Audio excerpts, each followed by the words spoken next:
Tu veux transformer ta vie, te sentir mieux dans ton corps, avancer dans tes projets, retrouver ton énergie, mais au fond de toi, tu sais que ça ne se joue pas qu'à l'extérieur. Tu sens que ton glow-up, il commence à l'intérieur, là où c'est invisible. Et aujourd'hui, j'aimerais te rappeler une chose essentielle. Ce qui brille à l'intérieur finit toujours par rayonner à l'extérieur. Aujourd'hui, je vais te partager 5 vérités sur le glow-up intérieur et pourquoi ça commence toujours par ton âme, jamais par ton apparence. Pas besoin d'être parfaite, juste prête à revenir à toi. Clé numéro 1, le glow-up est d'abord spirituel, pas esthétique. Avant de changer ton corps, ta peau, ta routine, pose-toi une question. Où est mon âme? À quoi je me connecte chaque jour? Le vrai rayonnement, ce n'est pas dans les filtres, c'est dans la paix intérieure. Et cette paix vient quand tu remets Dieu au centre. Quand tu arrêtes de chercher la validation du monde et que tu te reconnectes à la source. Clé numéro 2, ce que tu nourris à l'intérieur crée ta réalité extérieure. Si tu nourris le vide, la colère, l'oubli de toi, alors même ton organisation va se transformer en surcharge. Mais si tu nourris la foi, la vérité, le calme, alors même tes actions prennent un autre sens. Organise-toi non pas pour faire plus, mais pour vivre mieux. Clé numéro 3, se recentrer, c'est déjà guérir. On croit qu'il faut cocher des cases pour évoluer, mais parfois, il suffit juste de se poser, respirer et écouter. Écouter ce que ton corps te dit, ce que ton âme essaie de te murmurer depuis des semaines.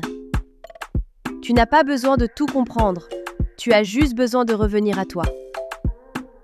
Clé numéro 4, Dieu est un repère stable dans un monde instable. Le glow-up intérieur, c'est remettre Dieu au centre de ton organisation, de ton emploi du temps, de tes choix.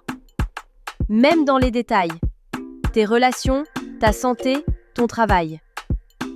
La spiritualité, ce n'est pas un plus dans ta vie, c'est le noyau. Et tout ce que tu bâtis à partir de là sera stable, solide, paisible. Clé numéro 5, tu peux t'organiser avec douceur et conscience. L'organisation douce, ce n'est pas une méthode rigide.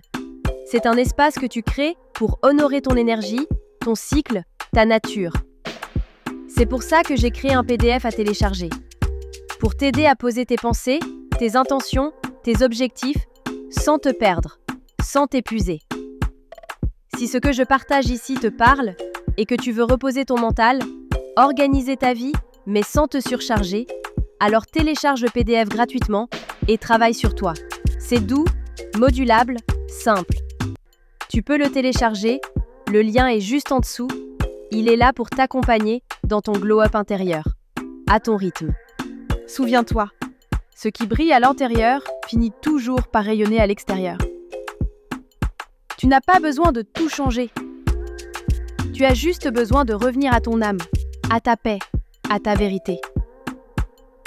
Merci d'avoir écouté cet épisode. Si ça t'a parlé, partage-le avec une femme qui a besoin d'entendre ces mots aujourd'hui. Et si tu veux recevoir mes outils, mes pensées, mes audios doux, pense à t'abonner à cette chaîne. Prends soin de toi, reviens à toi et rayonne doucement.